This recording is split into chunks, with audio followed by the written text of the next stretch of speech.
Est-ce que t'as peur de moi? Non. Alors monte sur mon dos. Et l'ours s'est penchée. Elle est montée sur son dos et elle a regardé derrière elle par-dessus son épaule. À travers les feuilles des arbres, elle a vu le toit de sa maison.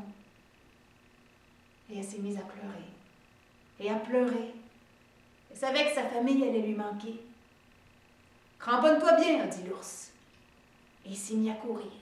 Et à courir et à courir à travers la forêt. Et pendant qu'il courait, la jeune fille pleurait, pleurait.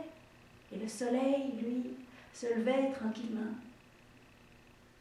Quand le soleil est arrivé en plein centre du ciel, la jeune fille pleurait tant et tellement que de ses yeux sont tombées 3 larmes de sang qui ont laissé 3 taches sur le dos de l'ours.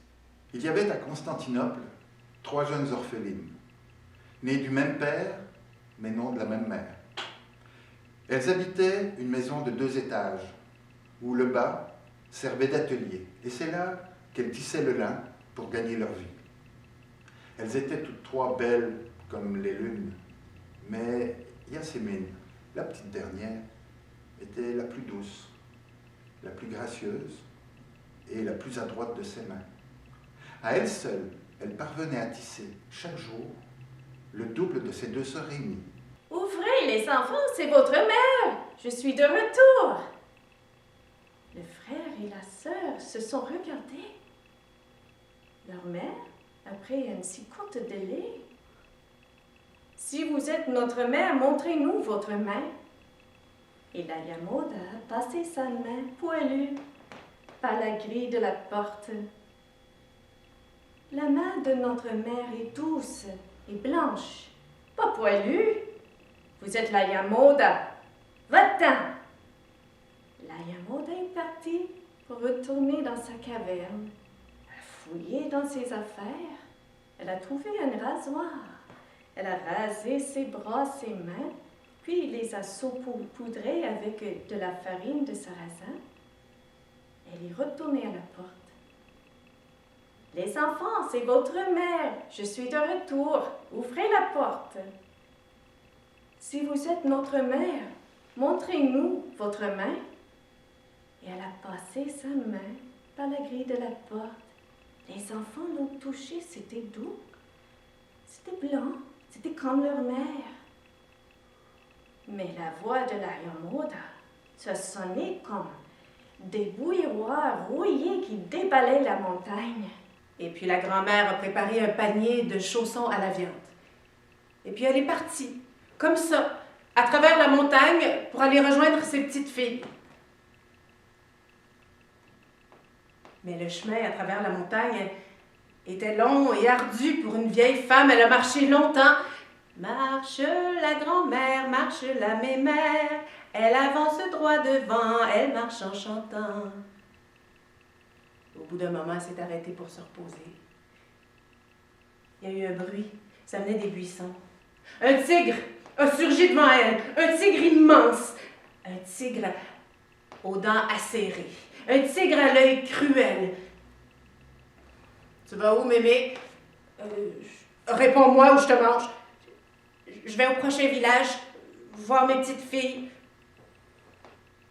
Elles habitent où, tes petites filles? La maison où pousse un grand jujubier. Comment elles s'appellent, tes petites filles? Mé, Laine et Lienne. Qu'est-ce que t'as dans ton panier? Des chaussons à la viande. Donne-les-moi. La vieille femme a lancé son panier. Le tigre a englouti les chaussons et puis il est reparti. La femme a continué son chemin, encore toute tremblante de peur. Mais pas longtemps après, le tigre est réapparu. C'est quoi ces 2 choses qui pendent de chaque côté de ton corps? Ce sont mes bras. Donne-moi-en un. Mais donne-moi-en un ou je te mange au complet. La femme a donné un bras. Le tigre est parti. La femme a continué son chemin. Marche la manchotte, marche la vieillotte, elle n'a plus qu'un bras devant et c'est embêtant. Et comme ils repartaient, les deux filles, en même temps, ensemble, elles ont dit, au fait, dimanche, si ça vous dit, venez manger, ça nous ferait plaisir. Ah ben, c'est une bonne idée, d'accord, à dimanche. Et les garçons sont partis, ils ont disparu dans la nuit.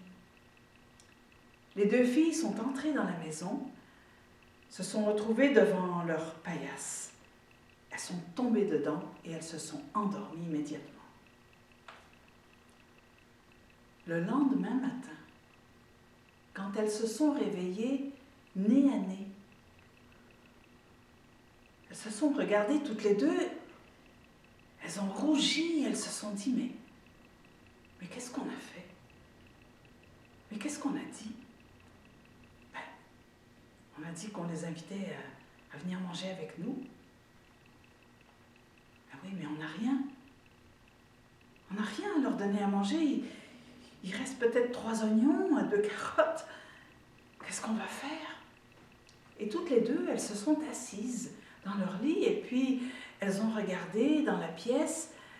Juste en face, il y avait le lit de la vieille. Puis derrière la vieille qui dormait, il y avait Adèle qui dormait. Qu'est-ce qu'on va faire? Ben, je sais pas, là.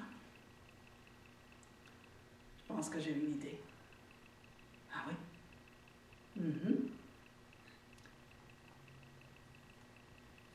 Regarde. Quoi? Ben, la vieille. Mais, tu crois pas que ça va être un peu coriace? Ah, ça dépend de comment on la fait cuire. Ça ferait au moins 2 repas. Jeannette, c'était une petite fille charmante. Les gens du village l'adoraient. Elle était mignonne comme tout, des belles petites joues roses, une petite bouche en cœur. Puis en plus, elle était serviable. Puis elle avait ce petit je ne sais pas quoi de différence, d'indépendance. Alors Jeannette a pris le chemin de gauche. L'homme l'a regardé partir. Jeannette s'est penchée pour cueillir une fleur. L'homme a vu sa petite culotte rose. La courbe d'une fesse ronde, lisse. Il lui a semblé vraiment long le chemin à Jeannette. Puis ses pieds s'enfonçaient dans la boue. Elle a compris qu'elle n'avait pas pris le bon chemin. Mais ce chemin-là aussi, il menait au marais, c'est juste qu'il était plus long. Là, il était trop tard pour rebrousser chemin. Alors elle a continué. Mais pendant ce temps-là, l'homme laid, lui, il marchait vite sur le chemin de droite. L'homme laid, il marchait vite, avec des envies qui dansaient dans sa tête, des envies qui se nomment pas. L'homme laid, il marchait vite sur le chemin de droite avec des idées qui sont encore plus laides que lui. Vous veniez veiller ma tombe, chacun à votre tour. Lors des funérailles, devant le petit cimetière de la nouvelle église à la coupole bleue, Ivan a planté la croix en bois surmontée d'un petit toit.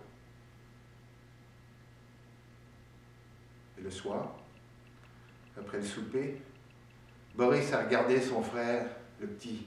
« Hé, Ivan, toi qui n'as rien à faire, va donc veiller le vieux à ma place. Allez hop, va !» Ivan s'est levé, habillé, a marché vers le village et il s'est couché sur la tombe de son père pour admirer la voie lactée. Si tu es ma petite Aïcha, alors fais sonner ton semainier. Et Aïcha faisait sonner son petit bracelet. Ce jour-là, elle avait fait tout ça. Le grand-père avait tiré sur la corde, la porte s'était ouverte, Aïcha était entrée dans la maison. Mais ce dont elle ne s'était pas rendue compte, c'était que depuis la maison de chez ses parents, jusqu'à la maison du grand-papa Bouissa, elle avait été suivie. Elle avait été suivie tout le long par un ogre. Un ogre grand, tout velu, tout poilu, avec 2 grandes dents acérées et un œil qui tournait tout le temps. Pendant ce temps-là, à Alcalas, Aladin menait la vie insouciante et libre d'un enfant de la rue. Il piquait tout ce dont il avait besoin. Il jouait au dé au lieu de mendier.